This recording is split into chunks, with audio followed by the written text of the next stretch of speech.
చిన్నప్పుడు మీలో ఎంతమంది లివర్ని నిప్పుల మీద కాల్చుకొని తినుంటారు?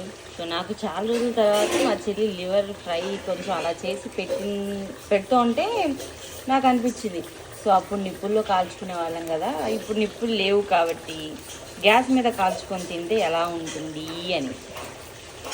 సో స్మెల్ అయితే బాగుంది, కానీ భయం వేస్తుంది ఎక్కడ పేలుతుందో ఏమోనని. మా చెల్లి బిల్స్ గుచ్చడానికి ఆర్డర్ చేసిన ఇది నాకు ఇవాళ కార్జం గుచ్చడానికి యూజ్ అయింది. సో ఉప్పు కారం ఏమీ లేదు, బట్ ఎలా ఉంటుందో చూద్దాం.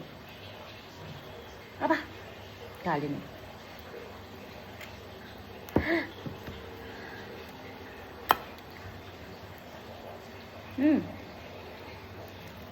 నైస్, అప్పటి టేస్టే ఉంది గ్యాస్ మీద అయినా.